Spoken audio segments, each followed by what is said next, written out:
pleasure is according to our first impressions seminar. And I haven't met a lot of you yet, but I'm sure that you probably have heard of me because I'm the new kid on the block. My name is Fran Calloway, and I'm the new Director of Communication Services for OSU Okmulgee. It's been my great pleasure, and I mean that ever since the war, to join the OSU Okmulgee family in May. And quite honestly, working at OSU Okmulgee is a goal that I've had for the last 5 years. It took me a while to get here. The gentleman who will be conducting the seminar this morning, First Impression Seminar, is Dr. Paul Westbrook. And Paul can attest to the fact that this is my dream job that I talked about when I was in graduate school. For 2 years at Northeastern. And he heard me grumble about driving 135 miles a day from my driveway out by Preston to the Talbot campus and back. And I did that every day, but he never saw me miss a class. And the reason that I never missed a class when I was there is that I set a goal for myself. And my goal was to get my master's degree and come to work here. It just took me a while for you guys to notice me. So I spent a year and a half at the newspaper writing the front page of the Okmulgee newspaper. And that was a great experience too, and I'm real grateful for that because I got to know a lot of people. I've had the great pleasure of having 5 classes under Dr. Westbrook during my graduate program. That doesn't happen very often, it just was one of those things. 3 of them were on the Talbot campus, and 2 of them were at the University Center at Tulsa, where he also teaches. I can honestly say to you, and it won't bother him in the least, and I'm telling you the truth, from grade school to high school, college, graduate school, the best class I ever had, I had under Dr. Westbrook. And it was culture and interpersonal communications. And it was in summer school. And it was a great class. It probably taught me more about real genuine communicating skills with people from all walks of life, without regard to anything, than anything I'd ever done before. Paul has a bachelor's degree from Southeastern in speech from Southeastern State University in Durant, and he has both a master's and a doctorate from Southern Illinois University. He currently is the chair of the Speech and Theater Department at NSU, where he's been teaching since 1986. He's also simultaneously spent the last 4 years teaching graduate level courses and professional seminars at the University Center at Tulsa. So he moves around a lot. He's a very busy man. Prior to his current position at NSU, Dr. Westbrook was the Management Training Administrator for Telex Corporation in Tulsa. That was your ugly picture.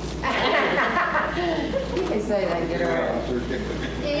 He spent a number of years with Telex, taught their managers how to behave. At NSU, he is a member of the Black Heritage Committee, the New Student Advisory Board, the Graduate Advisory Committee, the Arts and Humanities Council, and a member of the University's Affirmative Action Committee. I think that speaks very well for you about the kind of person Paul is. I can tell you that I've learned genuine communication skills from Dr. Westbrook more than anyone else that I've ever had a class under. I can also tell you that he lets students eat chocolate, pecan, yogurt, sundaes in class. Most fun I ever had, we had a Sunday day, and because it was a 5-hour class a day, and so we got to have chocolate sundaes in class. That was great. He has a whole bunch of shirts that all look like cows. Don't ask me why. The man has this problem, a small problem. He wears cow shirts. He has one that looks like he's walking around with a Holstein cow on his back. It just looks like a cow all over. He also tells a lot of corny jokes, and he laughs at his own corny jokes. But if you listen to him, including his corny jokes that he'll laugh at, you'll learn a ton of what he used to tell us was neat stuff, because he used to get excited about what he was teaching us. So you're going to learn a lot of neat stuff from Dr. Paul Westbrook. So fasten your seatbelts, and I introduce to you with great pleasure Dr. Paul Westbrook.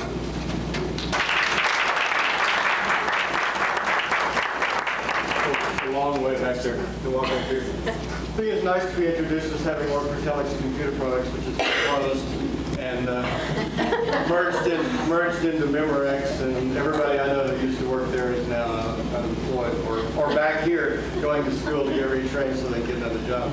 I also worked for a while for a place in University of Rhode Island. It closed. I remember the first job I ever had actually was working at the corner pharmacy in Guthrie. that close too. So I don't know if there's any message to be learned there. Take this information for what it's apparently worth. But at least I'm real good at things like outplacement and downside. It's nice for Fran to say that was the best class she ever had. I think the message, though, and what she didn't say was that to the extent that the classes I do in the summer are good, they're good because I don't talk near as much as the students do. And we just got through with one of those 2 weeks ago, called Teaching Interpersonal in Secondary School. And what we did in there was that we met for 4 hours every afternoon for 2 weeks. And at least 3 of those hours were students doing presentations. And then I'd come around and, like I said, provide food and coffee, give and answer questions and things like that. So I think that in any case, approaching school, the notion is that people know a lot when they start, and that our job as educators is not to come in and tell people a lot of things, but rather to bring out what people already know. Reminded during the Democratic Convention of the person who said, isn't it interesting that the people who best know how to run the country are people who are driving cabs and tending bar and working in barber shops. Heard Bill Clinton's speech kind of reinforced that. Yeah. So anyway, we're going to do...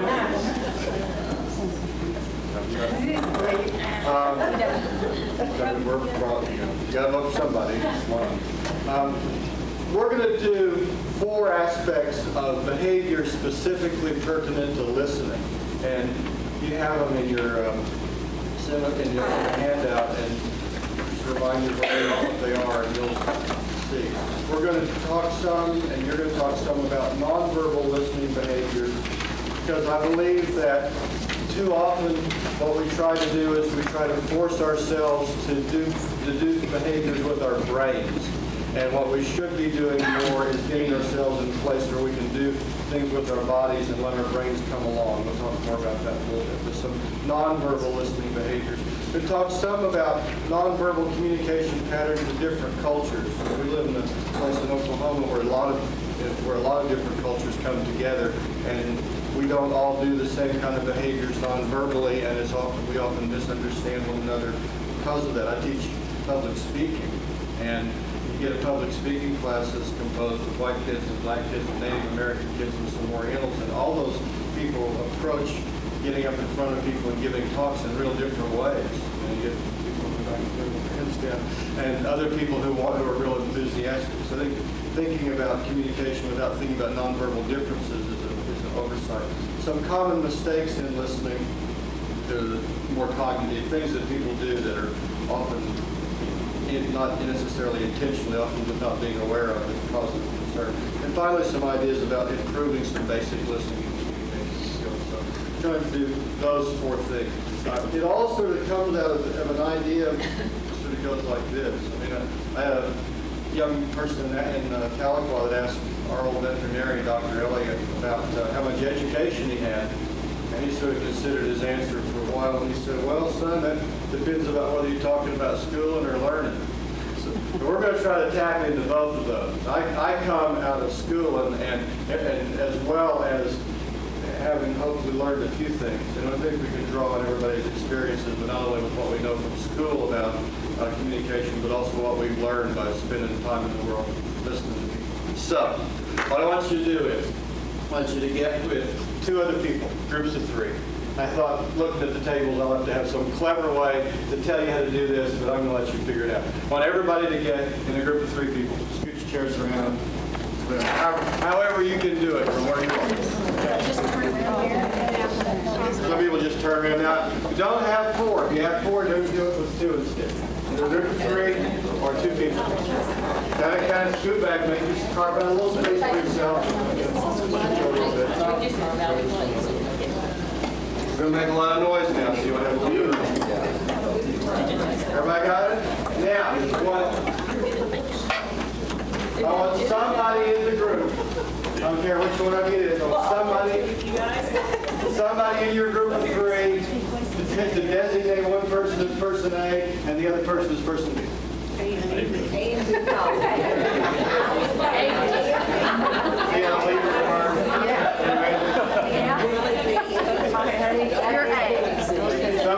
Some people at this point are sort of jumped right in. Okay, this is what we're going to do now. The person who decided that he or she was the leader, they're going to talk for a minute.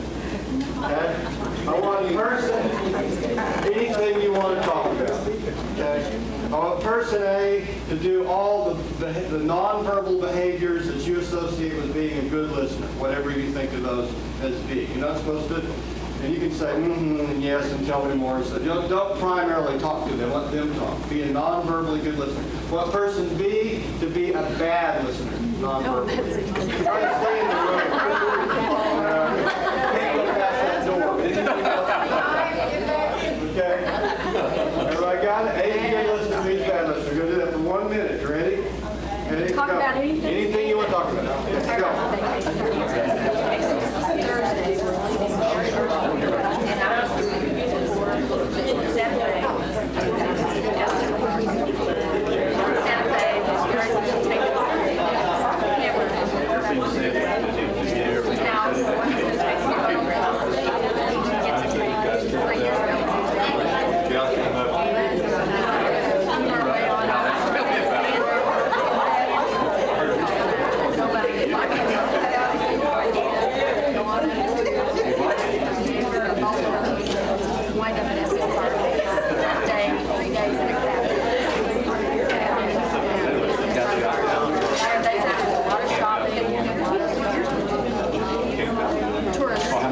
It's a tourist.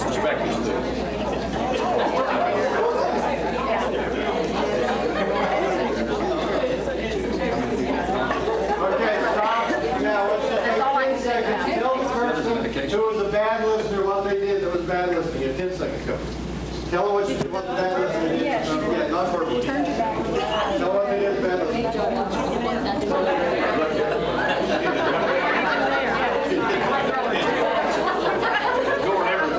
take 10 seconds. Tell the good listener what they did that was good listening. Okay? Good eye contact. She repeated, she paraphrased some of the things that were saying.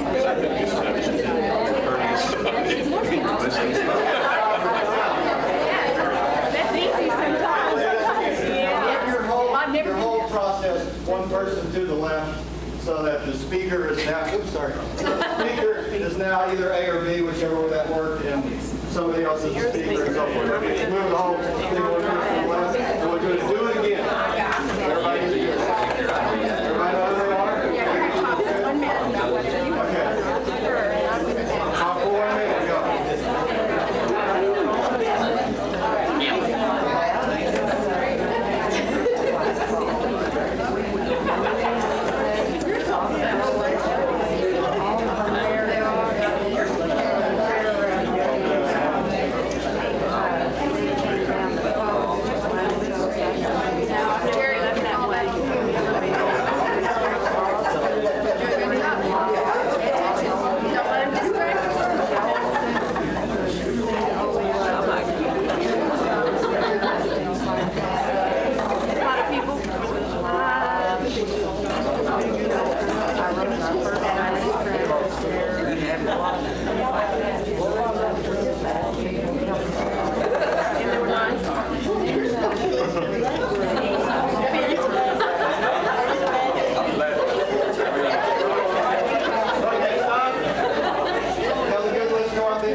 Doodling, okay.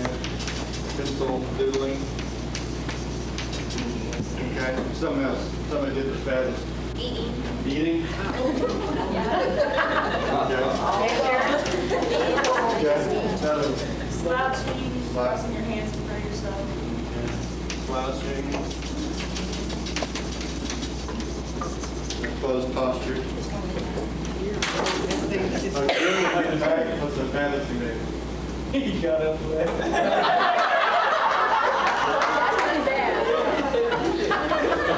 Sort of extreme case, yeah. Turn away from that person. Okay. Turn away. Okay. Another one? Ignored. Ignored. How did they ignore? What behavior was it? Flipping through her foot. Okay. Reading. Okay. Another one? Laughing. And not including you in the joke. Okay. You got another one? I thought about always football and he brought up the Democratic convention. Change the subject. Change the subject.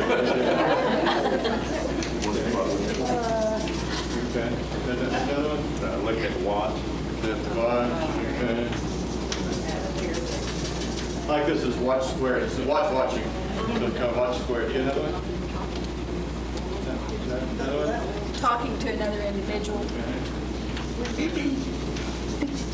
And a sigh right in the middle. Any more?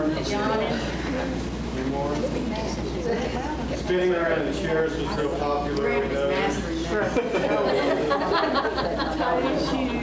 Yeah, tying shoes, sort of, turning back on. Anybody else anymore? Yawning. Yawning. Manicure. Doing a manicure. Shrugging your shoulders. Acting disgusted and why do I have to put up with this? Frowning and looking. Facial expression. Okay, what's a positive behavior? What's something somebody did that's positive? Eye contact. Good eye contact. Okay. Another one? Got involved in the conversation. Yes, sir. Ask questions. Ask questions.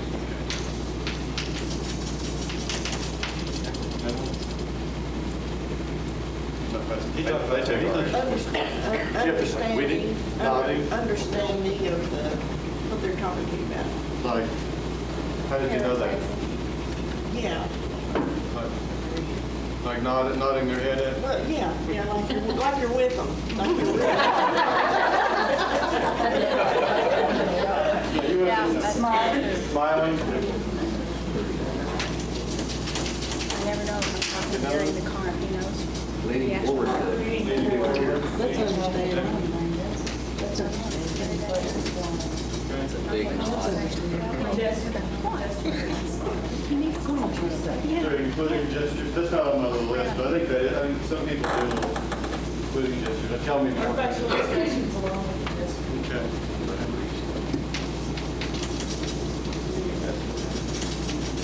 Okay, come on.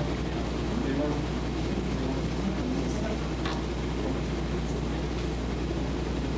Okay, we have this acronym here on page 2 of your handout. This comes from a healthcare book, actually.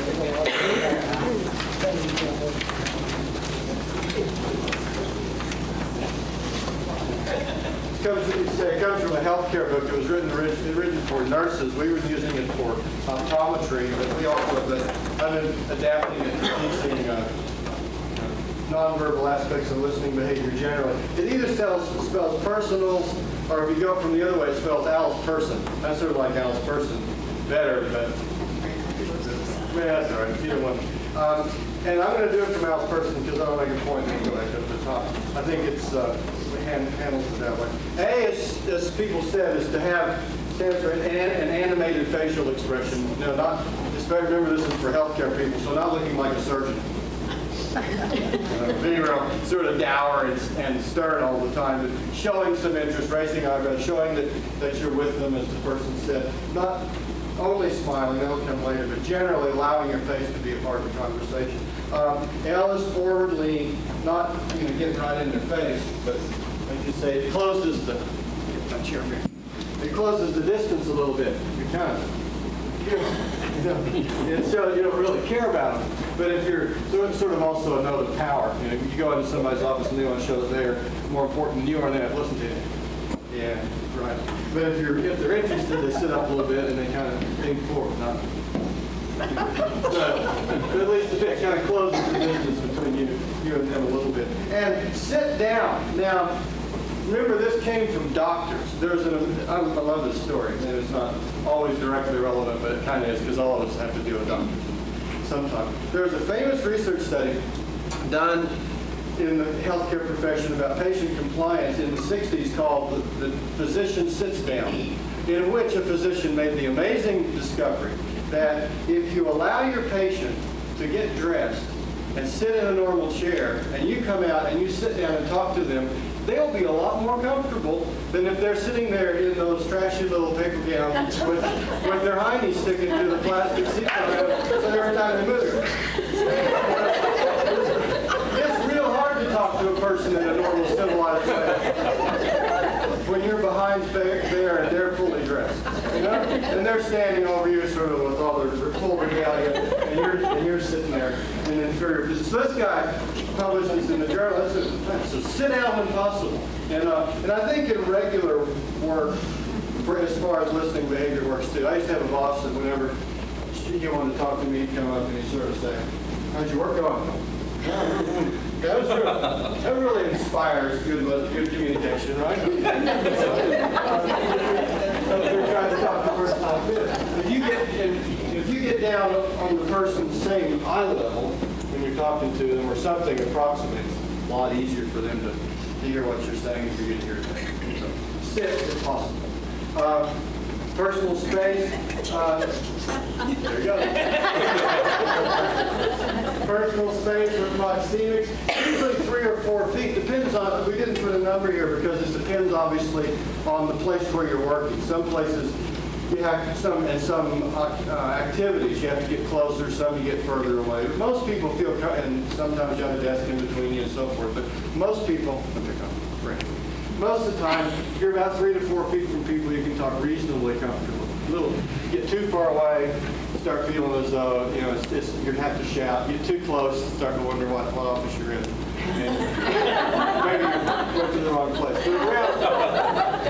But around 3 to 4 feet is what most of us feel comfortable as far as normal conversation. Have to say that. I'm maintaining eye contact, not literally. It's visions of more for more. So somebody says you have to make eye contact.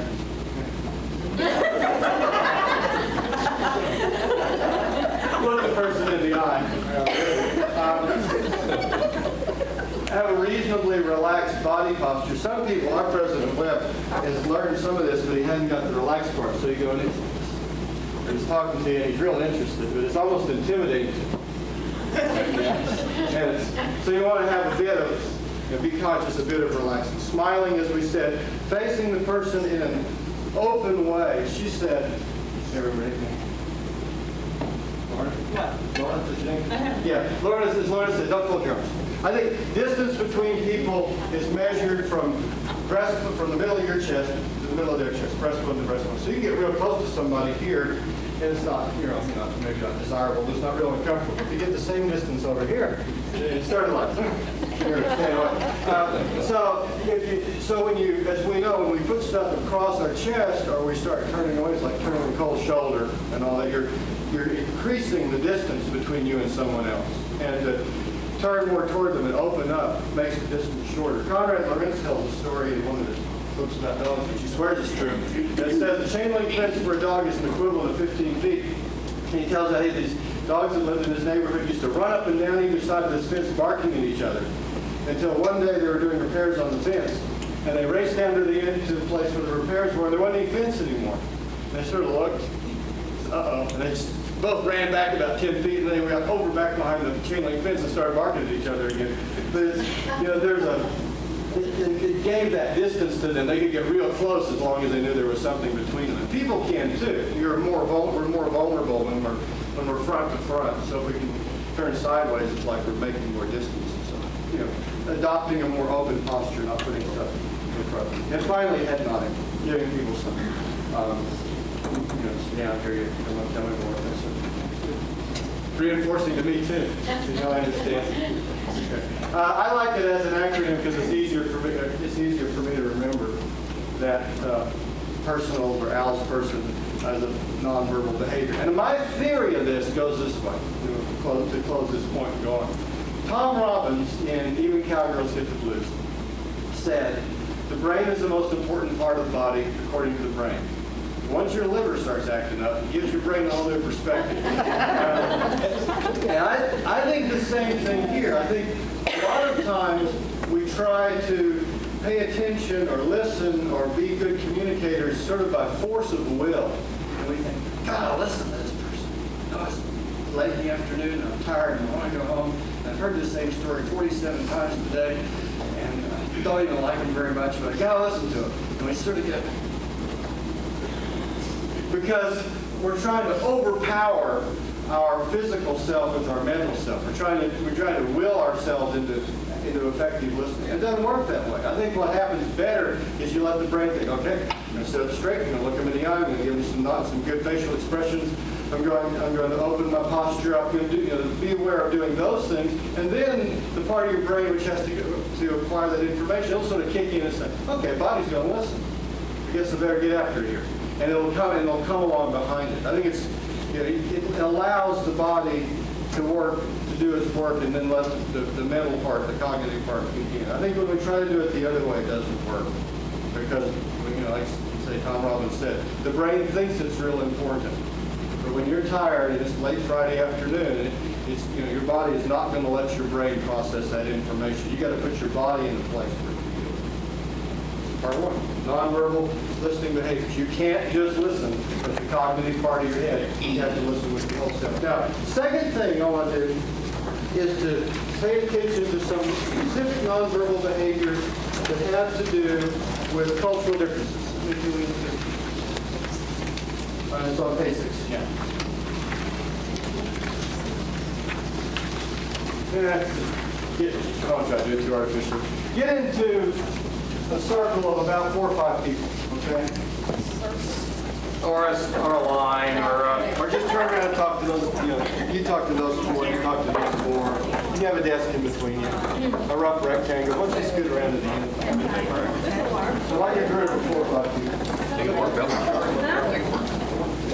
Yeah, you're the leader. This is my exercise. Hey, got it? Well, you go down to those 4 people, and then you end up. If you have 4 or 5. It probably makes That way they can just turn around and you're talk.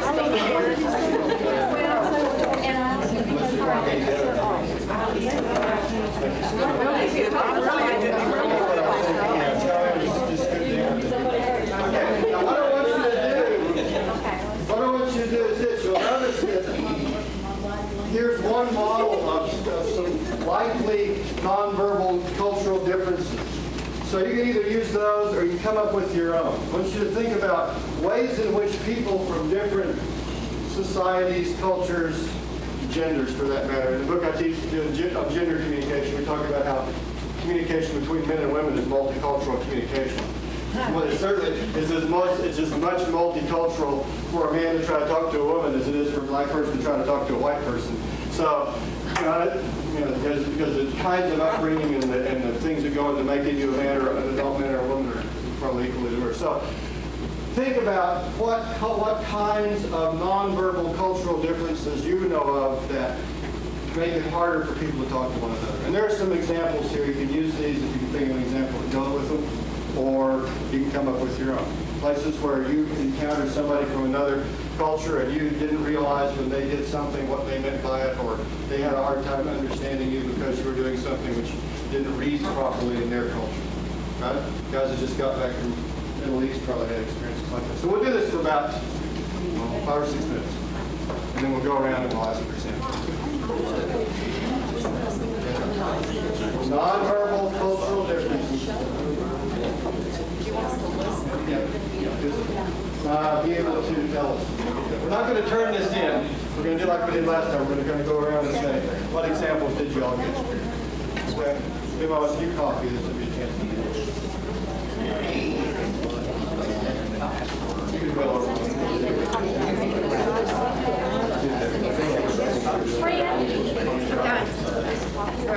You were at Connections. What was they said about the Orientals making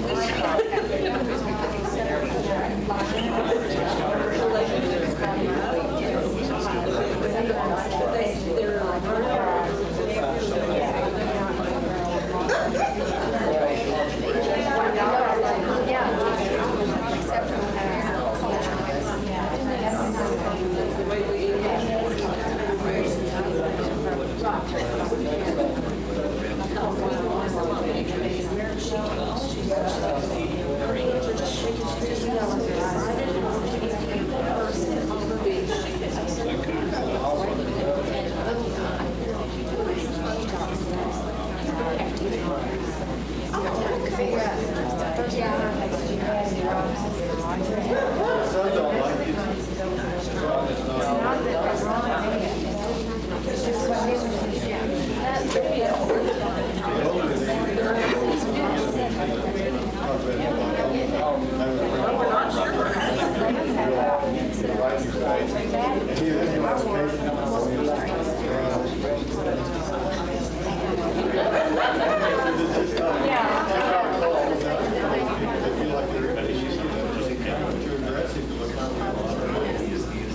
But that's the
We'll go at it again.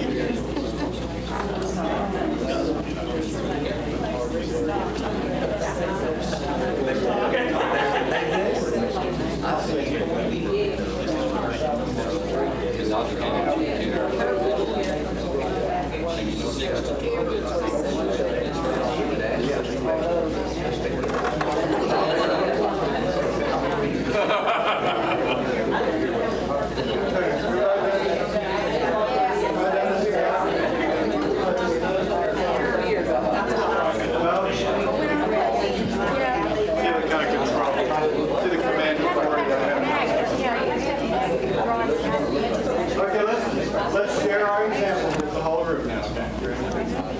Start over here. Do y'all have an example of a cultural not differences nonverbal behavior from one culture? We were just talking about the Orientals that don't like to make eye contact, that it's considered bad manners to make eye contact with the Asian culture. What, did you have a personal experience? No, we had another seminar that was brought up, and we were talking about making good eye contact, and somebody said, well, what about working with the Asian culture, because they don't consider that as part of their culture. Anybody else, anybody with a personal example of dealing with Asian people? Well, not Asian people, but American Indians are much like that too, depending on what tribe they're from. And they believe that, looking eye contact, stealing the spirit. And I've run across that a couple of times several years ago with some Indian students that I worked with. And it's very difficult, wondering whether or not they understand what you're talking about, or even if they're just listening. They duck their heads, yeah.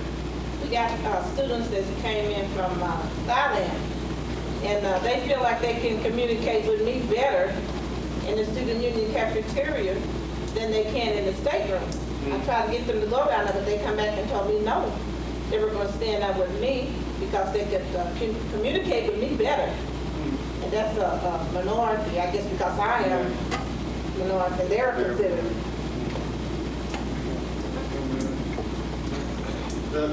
I was telling this group, I have a friend who does a glaucoma clinic in the Hastings Hospital, and he talks about how the older Native American people, especially, will come in and they'll be very deferential, and polite, and will sort of talk like this. And he's from up north, and he's pretty aggressive anyway.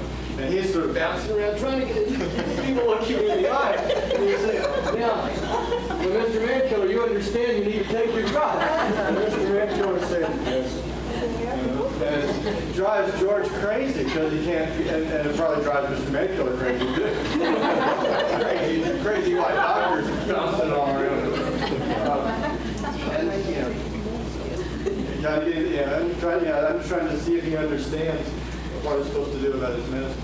There's a sort of an artifact, and I don't know if this is as true in Oklahoma, but it's what the thing it says there on your example of a black-white difference, which is sort of interesting. I think it happens, I've noticed it more, and talked with other people who study this more in urban culture. That is that the typical white middle class eye behavior, and for people who also use that, is to look to listen and to look away to talk, basically. I mean, it's more subtle than that, but basically. So what you do is you say to somebody, yeah, there's three things about that. The first one is, and then there's another one, and then the third one is, and he knows, because I looked away, I said my little speech, I come back, he's been looking at me all this time, and now he knows it's his turn. And so now he can talk, and he can look around the room until he's done. And when you get your eye contact back, it means it's okay for you to talk. And you can mess with people's heads this way if you want to. By start acting normally, looking at them when they're talking to you, and then start looking around, and you'll see all the hesitations in their voice.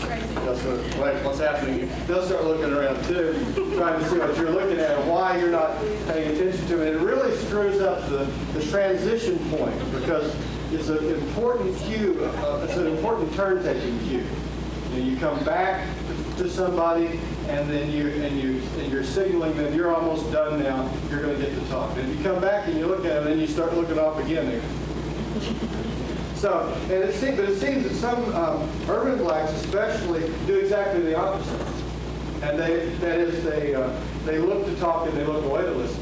And it drives a lot of white people and the black people they're talking to nuts, because they're trying to do the same thing. You're not looking at me when I'm talking to you, is the famous phrase. Well, it's not appropriate in certain particular culture because it works. It's exactly flip-flop. Anyway, I don't think that means we don't teach anything about eye contact, but I do think that eye contact is such a powerful cue and such a conversational regulator that it is important to be aware that a lot of those eye contact behaviors are cultural behaviors. When we teach, I used to teach those job readiness classes, and you teach people all the things about you got to go out and look your interviewer in the eye, and you do. But for some folks, as you know, it's a real cultural.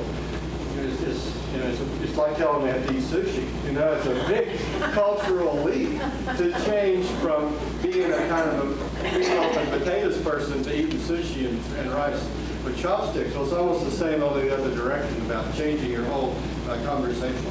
Anyway, that's one we kind of go off on because it's so important. What other ones did you get that are nonverbal differences? Got one? Peter? I worked in all Indian school at one time at 7 o'clock at our time. It started at Indian time, but yes. Punctuality was not as good. Anybody else like that? Any good time?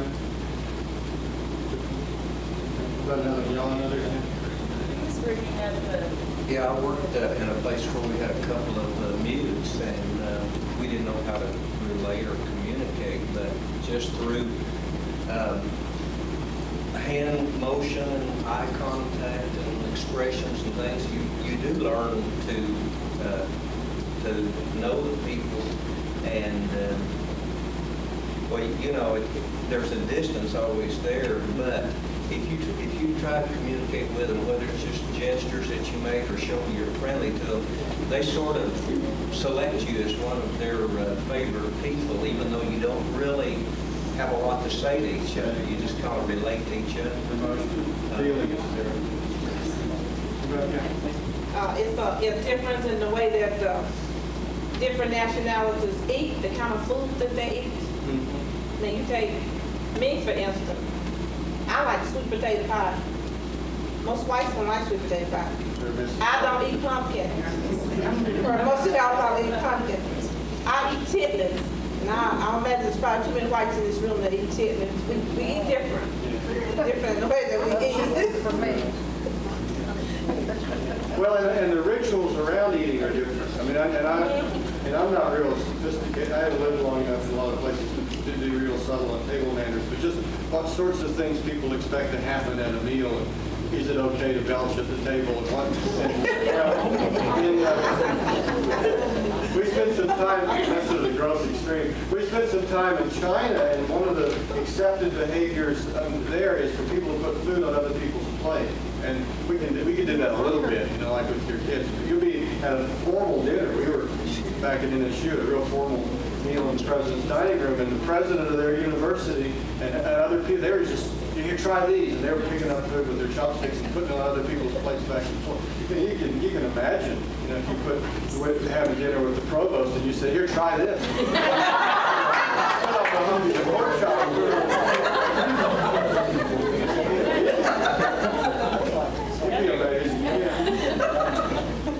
another part is that we had my parents' house, we had a Taiwan student come over for dinner, and we were sitting at the table, and he just asked very nicely, can I sit on the floor to eat? So we all went into the living room and sat on the floor to eat.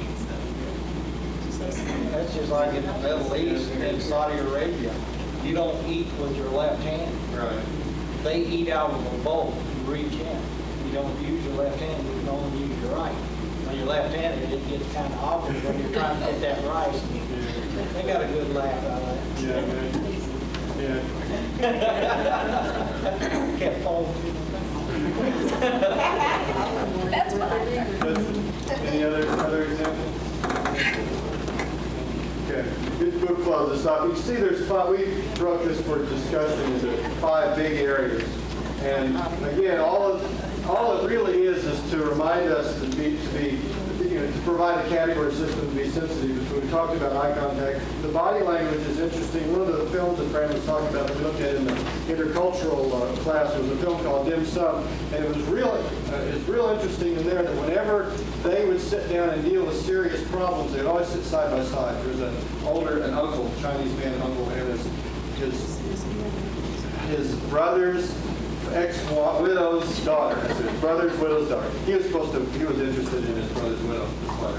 But whenever they would talk seriously, you see they would sit down on the couch side by side. They wouldn't sit facing each other to have serious conversation. And as it says here, that it makes a difference from different societies. Some people like to sit across from each other and talk and get on the corner of the table, and other people feel it's most most comfortable sitting side by side. Vocal tone and speech rate sort of obvious. Garrison Killier here, was the companion, grew up in Minnesota in a Lutheran Norwegian kind of family where everybody talked very softly and in monotone. It's kind of like Oklahoma. They said well a lot.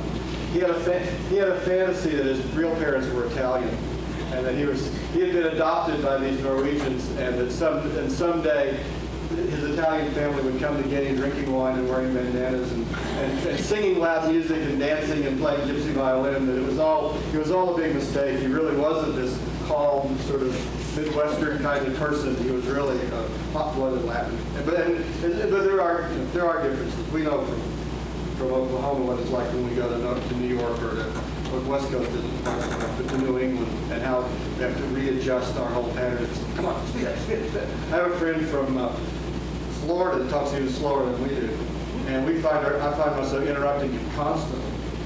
He'll start this talk, and I think he's done, and I'll start to speak, and he'll kind of go on.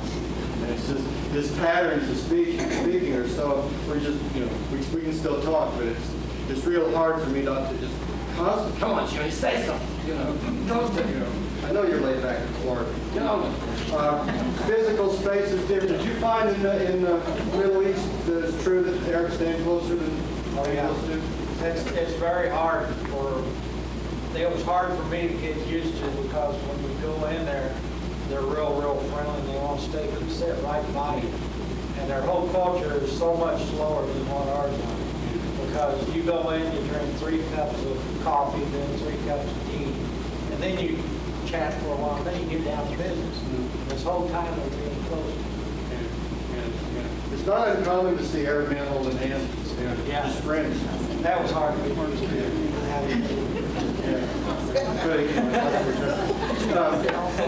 Our Asian experience was that Asian people, or not Asians too big, and there's 2 billion people over there, they're not Asian, but Chinese people, especially in Western China, get real close but they don't touch.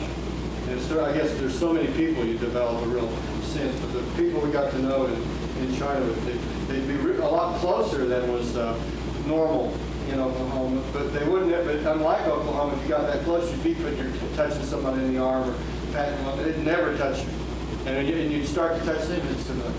And it was really interesting because they were close enough that you felt like you should.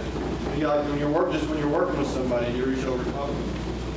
So it's real different. And then they mentioned time, which again somebody's already mentioned as being a very, again, mostly as a reminder that communicating with people from other cultures, we need to be sensitive to these kinds of things about their nonverbal behavior. During the nonverbal behavior, signaling behavior. Now what I want you to do next is we're going to do a few minutes on some common bad listening behaviors. Okay, this comes on page 7. No, that's good. Sorry. Page 9. Page 3. Yeah, here we are. No, listen every time. I got this book about Appalachian humor. It tells a story about a guy that's driving down Route 16 between here and Tahlequah one night. Late at night, his car broke down and went up to a farmer's house and said, really, I hate to bother you, sir, but my car broke down on the road. I wonder if you could put me up for the night. The farmer said, well, yeah, I could. He said, you'll have to bump into that redheaded school teacher who's living there with me. The guy said, oh, really? Well, I'm a gentleman. It'll be all right. The farmer said, that's good. He's a gentleman, too. Anyway, what's the thing? That's Saturday morning. Let's just take about 2 or 3 minutes to think of 1 or 2 examples of bad listening, things that people do when that really turn you off, as far as don't respond to you in the way that you think is appropriate. Okay? And we'll go, same thing, same groups, yeah. We'll go around and collect them again. So 1 or 2 examples of bad listening behavior.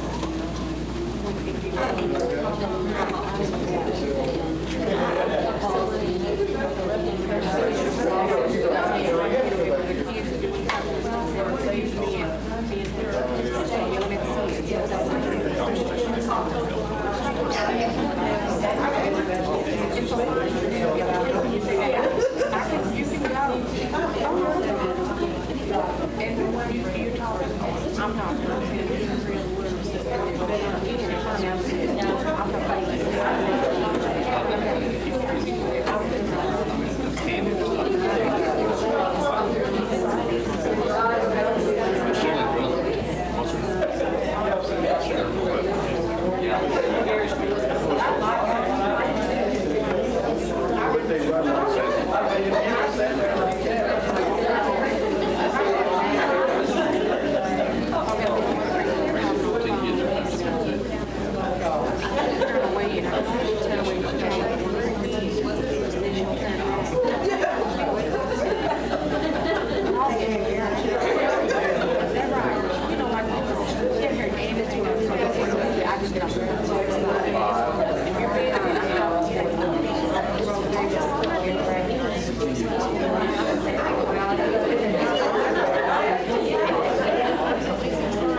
Okay, everybody done? Just some examples of bad listening behavior that really can't do. So, yeah. When you're trying to talk to someone and they're walking off the whole time that they're trying to talk to them. You're writing down all that. Here it comes. And then also correcting everything you're saying while you're saying. Walking away, constant correction. Anybody another? Yeah. Approaching someone with a topic and then getting approached at the same time with 3 or 4 topics. You understand what I'm saying? Like, for instance, you came in, you wanted to talk about something in particular, but before I would even let you start talking, I have to get you with 4 or 5 things before you. Really glad you came by. There's something I've been wanting to talk about. Yeah, I had a woman at Telex who said her boss would only listen to her when she talked about money. So she'd go in and start with something, and he'd immediately start talking about budget. So she just started going in and saying, well, we lost $5,000 next year, and I'd like to take vacation. I mean, because it's the only way she could get him to focus it off. She started saying,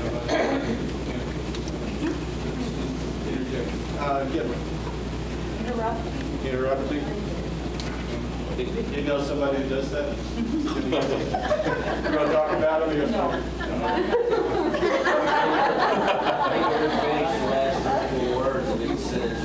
Completing all your thoughts. Anymore? No? That's all? Carol? She specifically left your group, so you guys. Yes, I wanted them to talk. Now she's going to call on you, though.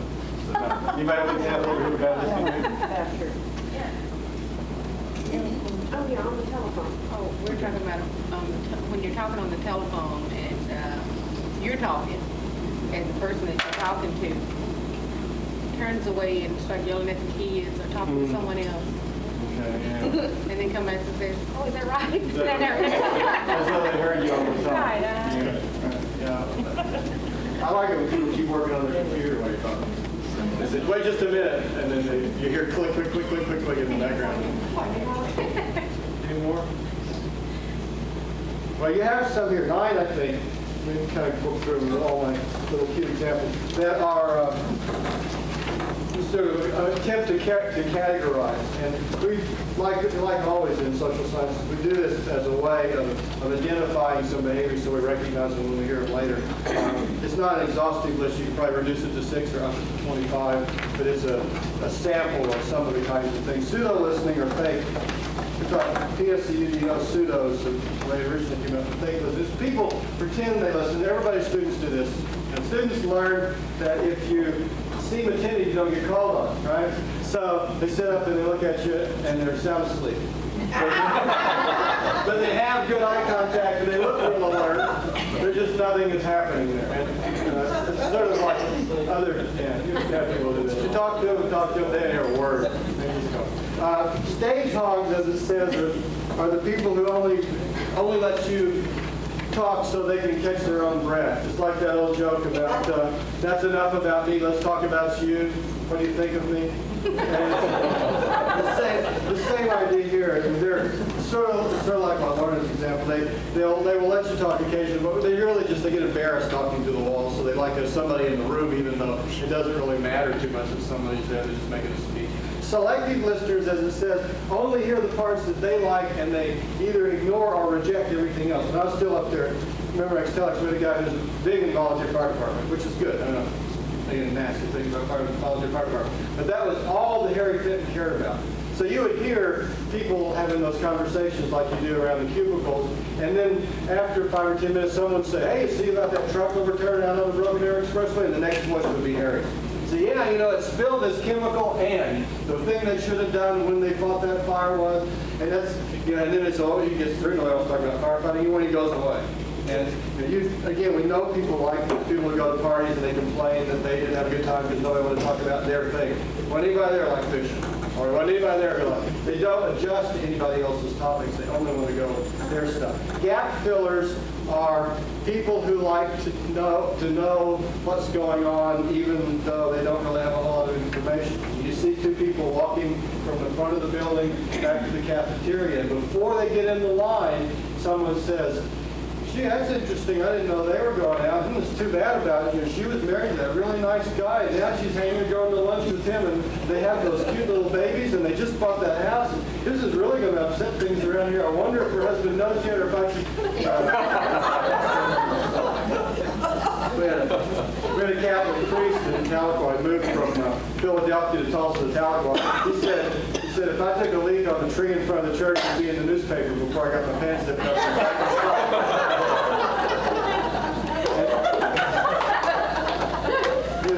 He didn't adjust real well at the beginning. But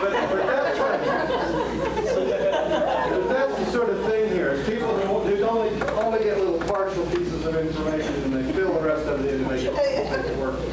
Making the present fit the past, or assimilation of prior input or prior messages.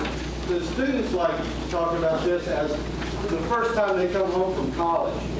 Everybody always sees their kids as they did when they were 6 months old. And one student said once she went home from being in the dorm, and her mom said, "What would you like for dinner?" And she said, "Oh, spaghetti." Mom said, "You don't like spaghetti?" "Yeah, I do. I eat it all the time in the dorm because it's one of the few things I can actually cook in my dorm room. I have one of those hot pots, and Mom said, "You don't like spaghetti?" I said, "Well, Mom, I do. And what do you..." She said, "Well, I used to give you spaghetti. You rub it all over your front of your bib, knock it off the high chair, and you smash it on the walls. It's terrible." A lot of times we don't let people be anything other than they ever were, or we operate on assumptions that that's come out of the past. Democrats have been talking a lot about trying to change their image during that convention because people have a certain image of the Democratic Party that Republicans have been able to hang on. And I think in listening, we sort of do that. I knew somebody once who was like this, therefore you must be like this too. So I don't hear what you have to tell me because I have an image of it making the president. Insulated listening are people who don't hear things that they don't want to hear. Some people don't, you can't criticize people's children because their children are perfect. Yours are bad, mine are perfect. So it's probably a better strategy anyway not to criticize people's children, but you know they're not going to hear you. There's certain behaviors that are untouchable. And that no matter how realistic it is that somebody needs to hear this criticism, it's not something they're going to process. Being a teacher is always that strain of trying to talk to somebody about a performance in a way that you can actually get the information in. In speech especially, because people are real ego invested in getting up and giving a talk, and it's you up there in front of the crowd. You have to be able to talk to people about ways in which they didn't perform as well as they might like, and in a way that they will still be able to hear you. And so that's the notion here, build these walls. Talk about anything about me, but don't criticize this because it's part of my identity. Defensive listeners take everything as an attack. Say, it rained a lot last night. They say, I'm sorry. Say, oh, are you in charge of that now? It doesn't really matter. Anything you say, they think they're personally responsible for it. So, defensive listeners. Ambushers are people that listen to you because they're getting ready to attack you later. They hear you. I have a good boss at Telex. He was listening carefully. He'd ask a lot of questions. He'd practically take notes. And the next thing you know, you'd be in a meeting with him. You say, you remember 3 months ago when you told me such and such? Well, so you learn eventually not to say anything to them until it takes a while before that comes through. And finally, insensitive listeners are the people who get all the facts, but they don't get any of the underlying emotion. They hear what you're telling them on a factual level, but they don't understand how it's important, why it's significant, why it matters to you, any of those sorts of things. They just process it at a content level. Say, you put more in there, but those are probably sort of the key parts. Now, I want you to do one last thing in summary. I want you to go back with your groups of people. If we're doing this in a big class, we could change groups. It'd be too insane, right? So, back with your groups of people. Get 1 or 2 pieces of advice. Somebody comes to you from Thailand or wherever, the moon, and they say, I don't understand communication in Okmulgee. What 1 or 2 pieces of advice would you give them to improve their communication with, not just Okmulgee, but to improve their communication skills with people around? Okay? What do you tell them? What would you tell them? Yeah, 4 minutes. 1 or 2 pieces of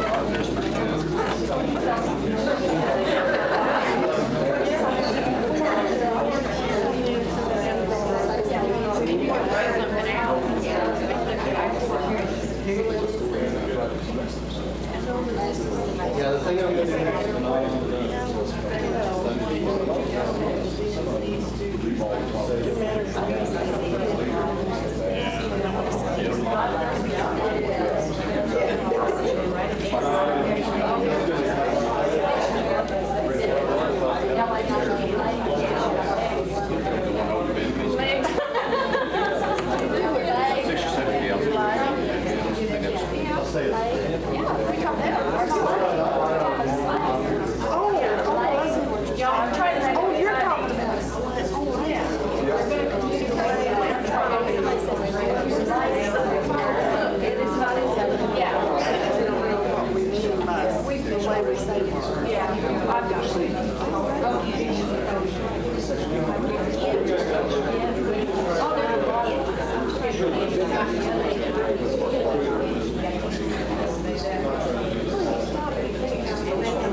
You're going to collect some examples. We'll start here in a minute. So really. Example? Well, advice is good listening. Someone comes to you to say, how can I communicate better? Can I listen better? How can I preach better? What would you tell them? Listening. Or communicate, yeah. Listening is a good example. Is you listen better to communicate better? Okay. Any other specific example? How would they do that? Well, if someone couldn't understand the language or that maybe like examples, use examples. Explain places where they're not understanding the words correctly. Yeah. What means the different ways you can use the word with in English. Got an example? Just trying to better understand the English language. A lot of them have, I have a work study that has, she's only been in the United States a year and a half, and she has a very hard time taking phone messages, carrying on a conversation, period, with someone who's been here for a long period of time, and she always says, what do you mean by this certain phrase, or what do you mean by this? It would just be to Lots of clarifying questions. make sure that you learn the English language. To go on more with what he says, I've worked with the internationals quite a bit in school. A lot of times they'll be looking at you and but they really mean it. And if they'll just say, I don't understand, and let us continue to express ourselves so that they do understand. A lot of people, Americans, don't want to be so agreeable. They will nod when we haven't got a clue. Yeah. In some countries, in Greece, for example, nodding means no. And shaking it makes it even worse. But yeah, I think a lot of people, they want to be friendly, they want to be helpful, they nod, and they look like that. But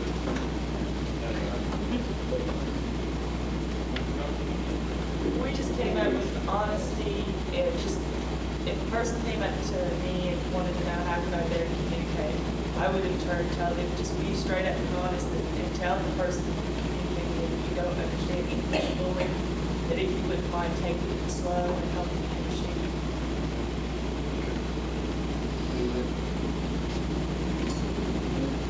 We had a suggestion, you can always ask one of the things they're interested about the band, or to see it's common question. There are things, I mean, we get too caught up in diversity and we forget that basically a lot of people do. A lot of what people do is the same. We all eat dinner, we eat different foods. Most people eat it. Most people have families. Most people want to live in homes. They have the same kinds of interests. People play sports in every country in the world. People sew things for their kids in every country in the world. And we get too caught up in diversity. Even that's different. Well, in Saudi Arabia, you don't ask about their family. Yeah. They're very close about their family. And you don't go, hey, I don't like the kids because they're not going to tell you. Especially if you got four. Yeah, especially if you got four wives. You can't keep it stopped there. You got 2 hours. Got any all right. Some advice? That's like that one said. Just tell them, I don't understand, slow down. Be willing to try to ask questions. Be patient, use, learn to use, practice. Ask questions. We can impose the same thing, just patience and honesty with them. Okay, I'm going to give you 11 suggestions. These aren't your book. These aren't your book, but Fran will copy this and give them to you later. And I mean, change. Going to suggest an attitude, some encouraging behaviors, and some molding behaviors. And these are, sometimes listen to my own notes, how to listen better even when they don't deserve it. Now, and I thought, on the one hand, to try to be really specific about dealing with people who are giving you a hard time is difficult because there's so many different ways in which people can give you a hard time, and people are going through so many different kinds of distress. that you end up getting real specific kind of advice, like what do you do with the students, who do you have to, or what do you do with the person that calls and asks for. So rather than trying to be that precise, let's be more global about how to listen better in general, even though they don't deserve it. And then you know your examples you can draw back from. So I'm going to do three things. Talk about an attitude, some encouraging behaviors, and what we call some molding behaviors. And you don't have to write this all down real close because it's a copy to bring back. The first is an attitude, and the attitude goes a commitment to ours instead of mine or yours. Now, the mine part's obvious. I mean, people cannot listen to other people, cannot communicate with other people very well if they're heavy into their own agenda, because you're worried about getting your stuff satisfied. So there needs to be some ability to maintain standards, obviously, and to keep the integrity of whatever it is, whatever job it is we do, but at the same time apply that to the other person's needs. So we have to kind of set aside our own agenda. The other thing, though, is to set aside this notion of yours. I think we've done a disservice to people in a lot of ways of defining empathy in some various way of understanding what somebody else is going through. Now, that's okay. And sometimes it kind of comes out in sort of vaguely racist ways, like walk a mile in your neighbor's moccasins, and other times it comes out into sort of share somebody else's experience. If that's all right, except what you're really concerned about is not what they are doing. What you're concerned about is about what you guys together are doing. So it's not a commitment to simply it gets into psychoanalysis. I know what's really wrong with you. You grew up and so you get into all this trip about trying to understand where somebody's coming from. I don't care where they're coming from. I care where they are. And I think it's a different attitude to try to have somebody comes in and says, oh my God, it's an Asian. What are we going to do now? Instead of saying, here's this person with a problem. And let's try to figure out how the two of us together in this relationship, which we've formed, may not be in the relationship may last 15 seconds, but in this relationship, we're going to solve this problem for them. Not try to deal with the fact that I spent 48 years growing up in Oklahoma and they spent 48 years growing up in Bangkok. And that's going to be hard to deal with when all they really want to know is where's the men's room. Say, do they know? Maybe they can't. The guy can't read English. I'll walk him down. Say, here it is. Once he gets in there, he'll know what to do. So that's the first thing. Get away from both the fixation on my agenda and on their agenda, and think about our agenda. Then I think the second thing is that we can be aware of some encouraging behaviors. And we know these. I'm just going to kind of codify them. They're based on the idea that most of the time, more talk is better. Now, it may not be always true. The person has to make a decision about, do I really want them to talk more or not? But most of the time, communication failures come in cutting off communication too fast. And oftentimes we think that people go on and on and on and on, forget forever. But the people we mostly have trouble with are more like that example. They smile and they nod and they haven't got a clue. And so you need to make sure that they know what's going on. And I have 5 suggestions and 1 admonition. The first suggestion is ask for talk. This sounds real radical, and yet you see people don't do it. It means say things to people like, say more, could you elaborate on that? For example, keep talking, tell me more, do the hand gestures like she said. Just ask people to talk to you. A lot of times people come in and they say something and they don't know that you want them to say anything else. And they stop. And you have to signal people in some way that it's okay to tell a bigger story. And you say, tell me some more. What do you mean? Keep talking. You may want to focus them a little bit. You may want to say some more, explain to me more about some aspect of what they said. Ask for talk. The second is a mirror response. The mirror response can drive people nuts if you're going too long, but for a little bit it's okay. It's like someone comes in and says, I have a problem, I can't get my car started. Is your car started? So yeah, I tried this and this and this and this and this and none of them worked. I think maybe it's the battery. It's your battery, huh? So yeah, I need to try. If you do that for about 3 turns, then you want to strangle it. But if you do it a couple of times, what it does is it makes sure you really identify, because they may say, no, I don't really think it's the battery. I think because now that you have mentioned it, I tried the battery and I probably just that wire fell off again. So okay, cool. And it'll go on. And I say it can be a crazy making behavior, but it can also be a way of focusing in on exactly what is the real problem you're talking about. Pick out what you think is the most important phrase and just mirror it back to it. So you're saying that. That's the second. Third is clarifying questions. when you say this, do you mean, or how would you define, or what exactly do you mean by, or whatever. Just be willing to ask people clarifying questions. Fran wrote in the notes, it's better to ask a person a question and seem a fool for 5 minutes and not answer it. Ask a question and be a fool for life. And I think it's the same here. Don't assume that we automatically know what people are talking about. Ask them all those questions about that. What do you mean when you say? Students, we develop especially in the academic biz, we have all kind of words for things that students don't. They don't know what provost is, or a bursar. Who knows what a bursar is? Only the bursar knows it. That bursar's not even sure. What does it mean to matriculate, or to get a baccalaureate, or all these things? We don't know. And so we need to be sure that we have those questions. Fourth is, if you want to encourage, ask open questions, not closed. Ask open questions, not sort of yes, no, multiple choice. Because tell the sort of why did you, not why, but what happened when you, tell me more about that, where were you going when, questions which are essay questions instead of multiple choice and true false, open questions. Fifth is sometimes just sit there. Attentive silence is the word. Nice eye contact, raise your arm. Just sit there. Most of the time, you just sit there, people will they'll talk more. Not always, but a lot of times. They'll say something you don't understand. Wait for them. I think we try to talk too much, especially when people are all emotionally upset. People come and they're really in a crisis. They're all ginned up, and you need to want to jump in and say something. You don't need to. Most of the time, you just need to let them kind of calm down. Sure, okay. And just wait until they're like friends. I'm sorry you feel that way, but go on. And let them carry the burden. Because a lot of times, their anger will fizz out once they know that you're going to sit there and let them talk, and you're not going to engage in comment. It's hard to fight when the other person's not fighting back. So that's fine. And 6 is avoid pseudo questions, especially why.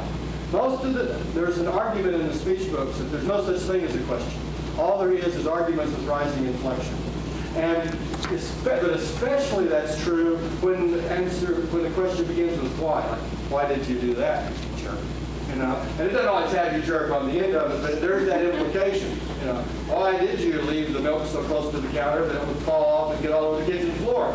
And it's most why question of why did you think you could graduate if you enrolled in that kind of curriculum? Or why did you ever think you'd get a job if you were an English major? Or, you should have majored in refrigeration in the first place. We can work in this profession. So, trying to avoid questions which start out with putting the person on the defensive. Why did you?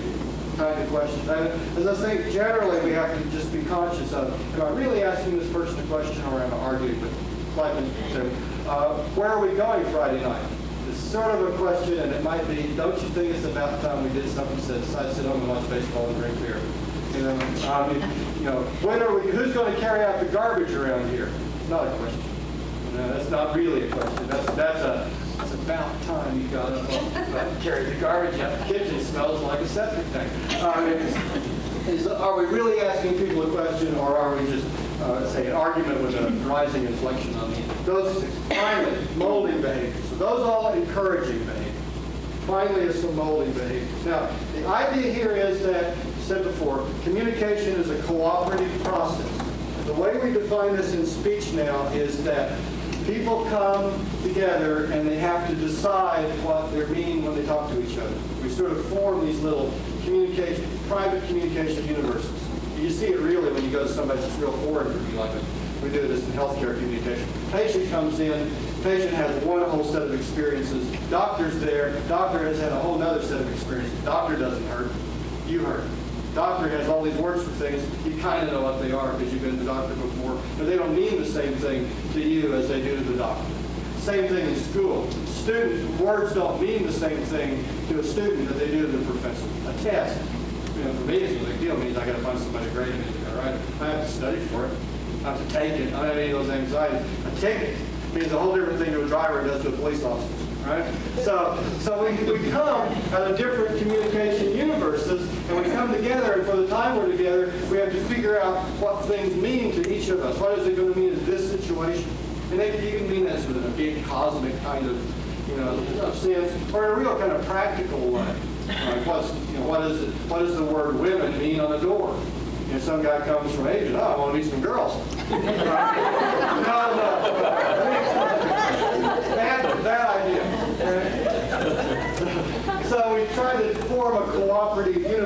basically we do 5 things. One is we paraphrase. And paraphrase here simply means you say something to the effect of, do I understand you to mean, oh wait a minute, sit down, say it. I understand you to be saying this, is that right? So I understand you're pretty upset because your check didn't come back. Is that the problem? Or I understand you're concerned here because you don't think I reviewed the test properly. Is that what you're saying?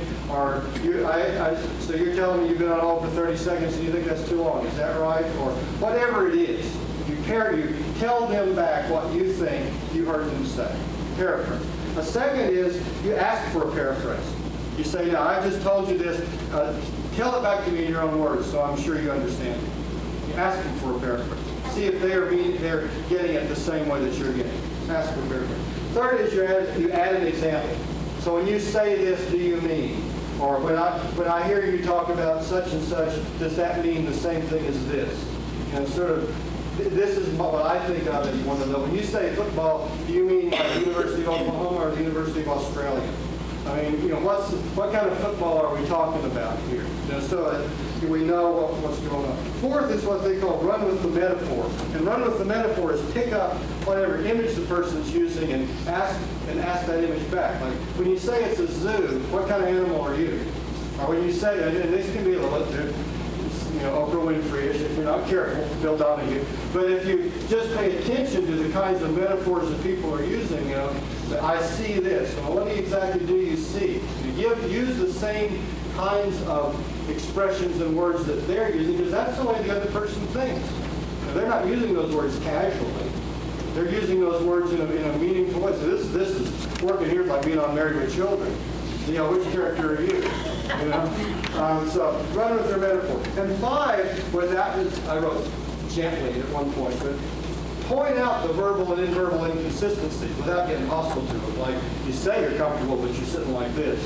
Or you're not giving me the same signals with your body as you are with your language. But I sense some problem going on here. So let people be aware that you're getting mixed signals from them. I think those kinds of behaviors help mold communication between the two of you that you can each understand. Let me tell you my story, and I'll turn to my friend. We started teaching customer relations at Telex because of an event.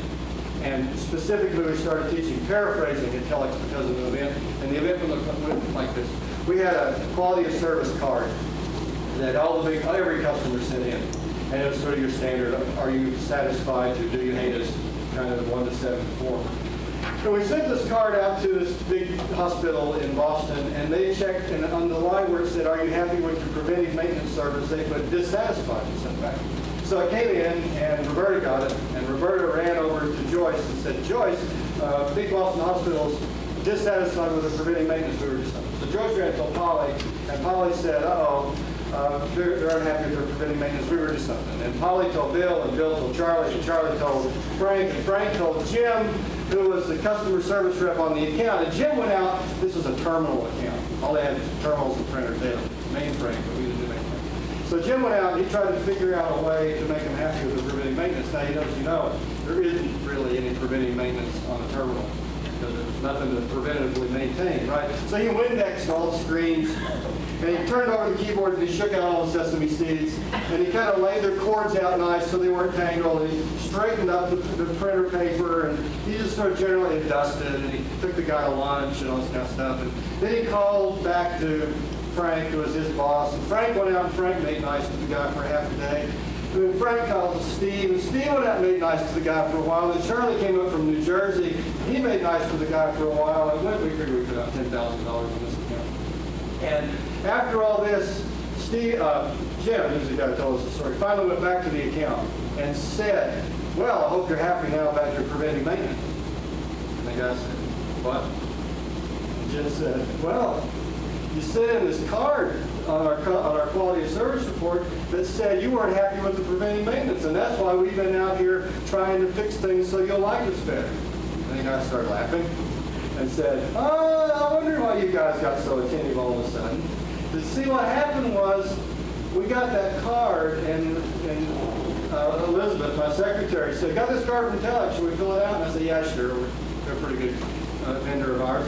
And she got down to preventive maintenance, and she said, well, how do we like our preventive maintenance? And he said, I don't know, what is it? She said, I don't know.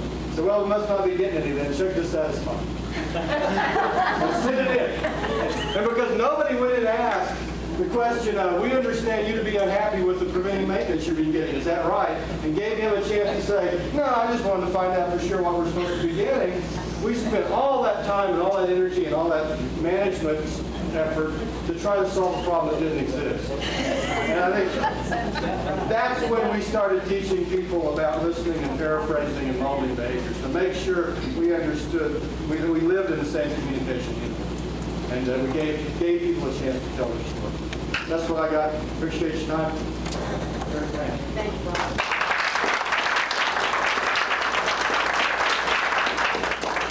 I'm going to do just a couple of short things with you all.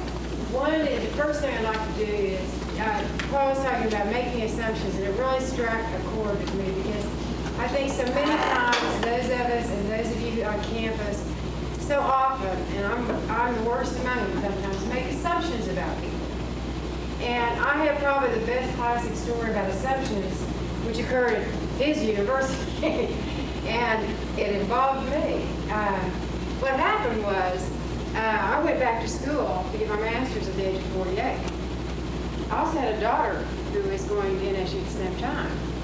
And I walked into the dean's office the second day of classes, and I told the figure secretary there that I needed to speak to the dean about a student. And she said, well, do you have a son or daughter who goes here? And I said, well, yes, I do. And she said, well, you have to wait just a moment. And she said, what is it that you want to talk to Dr. Cotter about? And I said, well, I need to talk to you about a student, about a student.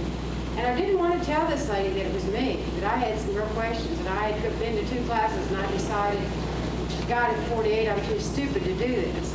You know, to talk to her. And all this time, of course, the woman is assuming that I'm not the student, it's my daughter. And so she said, well, may I,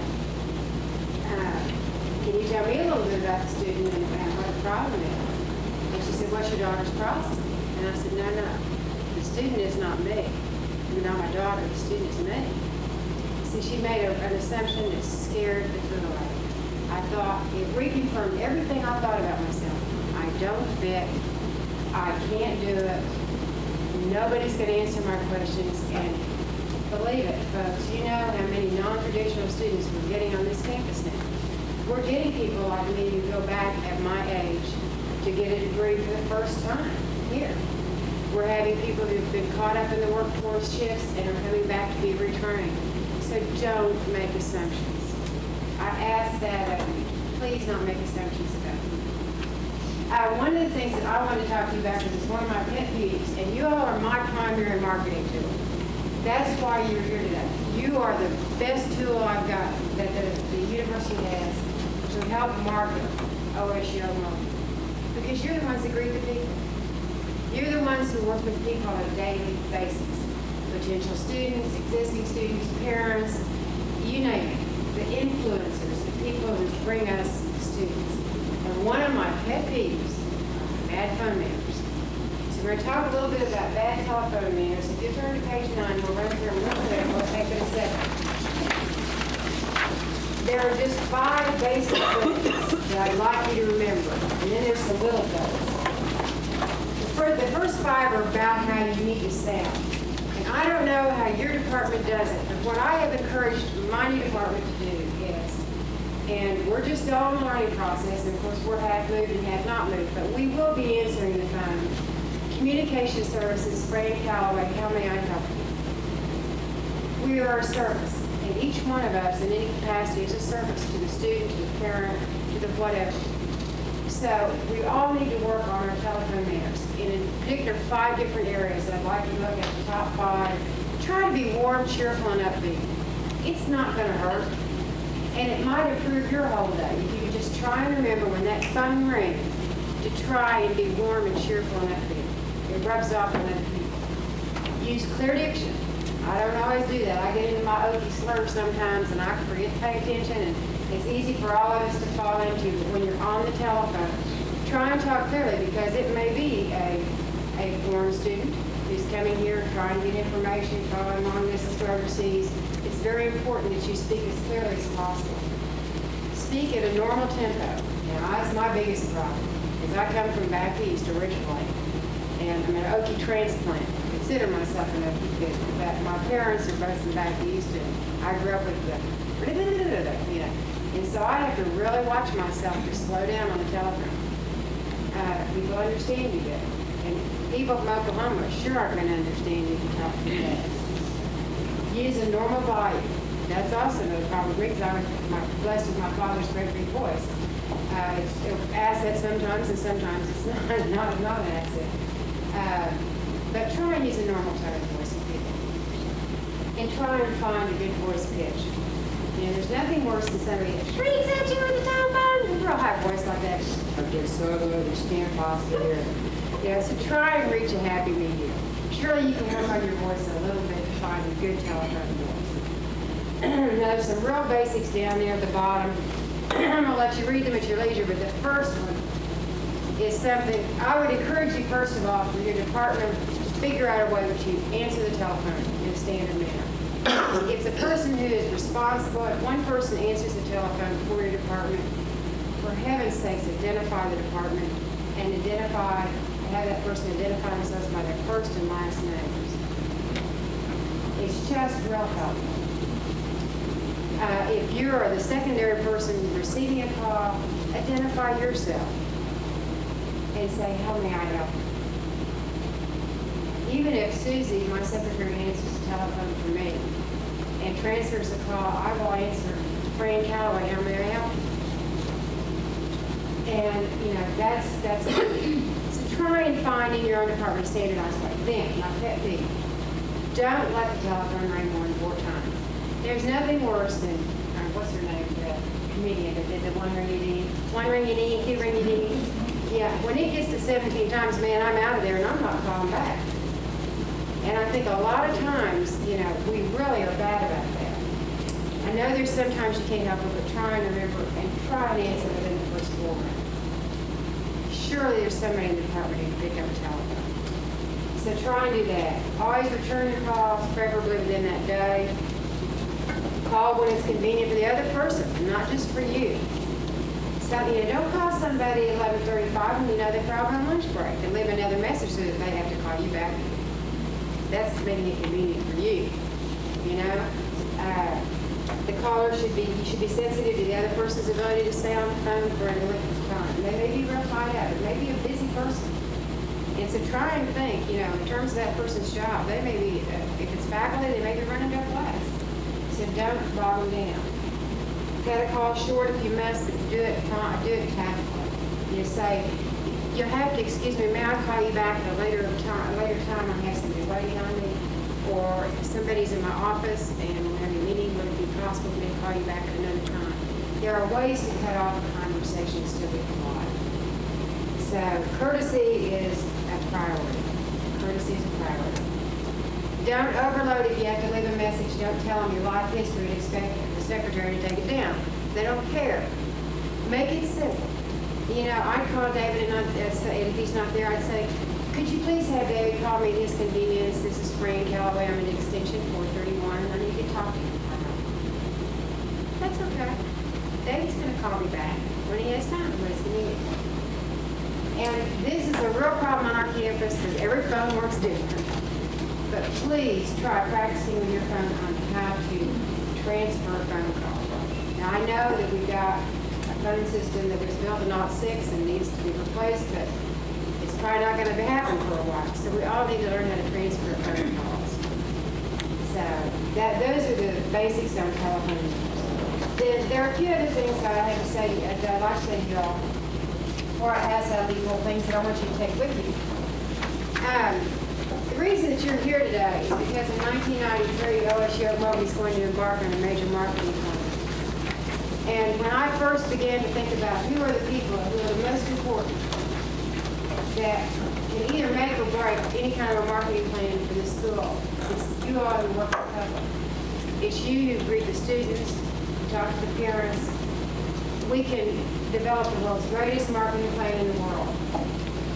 But if a student or potential student is rejected or feels rejected when they talk to you on the other end of a telephone, when they walk up to a desk in the admissions or registrar's office, or just the first impression they get is what you're gonna leave them with. And you all are all in positions where you can make a profound first impression. It can happen when you walk into work with a smile on your face at 7:30 in the morning. Try it. It spreads. And, you know, that is the most helpful thing you can do. It's just as simple as walking around and smile, asking people how they are. You know, just the general things. And this is a pretty friendly campus. That's been my observation, and it was before I came to work here. That's why I wanted to work here. But there are, if you come to work with the right attitude, that's going to help a lot. There are just a couple other things I wanted to share with you about that, and that is that, you know, the faculty and the administration and the employees, and more importantly, the students that we have now, or the students that we missed, and we've missed a lot of you folks because we haven't been practicing working on our first impression. We've missed a lot of them. Every time we talk with those people, we are presenting an institutional image. You are an institutional image. The way you walk, the way you talk, the way you treat people, that's all a reflection of a ratio of one's institutional image. So I can go out and produce and write all the TV spots and radio spots and ads in the world. But if you guys are not happy in your own skins, in your own job, it won't do any good. It's just won't do. The marketing will not happen. So I'm counting on you all to help make that happen. We're Oklahoma's best kept education secret, and I think it's darn sure time that people found out that what we have to offer here is so unique and so special. And that you all are the ones that carry that message. You all are the people that do that. The most crucial part of that is our morale. Now, I would be less than honest with you if I did not tell you that in the 2 months that I've been here, that I have not seen on occasions a pretty bad morale. Morale, having a good attitude and good morale is the best job insurance every one of us has. If we can boost each other up, keep each other going, that's the best job insurance in the world. Because that means our enrollment's going to increase, and the more our enrollment increases, the more we all have job insurance. And believe me, there are a lot of people out there looking for jobs, and you all know that. These are hard times. Be grateful for what you've got. Be grateful for it. Because compared to the way a lot of people are living, we're awfully lucky people. We're awfully lucky people. But we have every reason in the world to have a good morale. We've got a wonderful facility. We've got a bunch of nice people to work with. I've had fun with a whole lot of you. So try and come to work with a good feeling about yourself and about where you are, because that morale is going to make or break us. Okay? I am real delighted that you all came this morning. I'd like to thank Paul, who I promised you is fun. I'd like to thank you for coming over from Tahlequah and helping me with this. And I appreciate each and every one of y'all coming. If you have any questions and you'd like to stay and talk to Paul, I would love to be available. You know what? I'm going to pass these things out to you all. So one of the end results of what we're doing today is going to be a rapid response book. I want to put together, so that everybody's singing the same song, we're going to put together a rapid response book and give to you all. But what we need from you all, in order to do that, is we need to know the 10 questions that you're asked the most on a daily basis. Okay? So I've got these little things, and I will pass that. These 10 most asked questions. I don't need your name, but I would like just to have your department so I'll know how it applies to your department so I can find the correct answers. What I'm going to do is find the correct answers to all of those questions. Put them all in the booklet for you and give them to all of you so that you can have them by your phone or your workstation, wherever you are, if you're working your countertop, wherever. So you can, if somebody asks you about some other department, about if you're in some department and they ask you about housing, you're going to have a book there that can tell you some things about housing, answer their questions. But we're going to make sure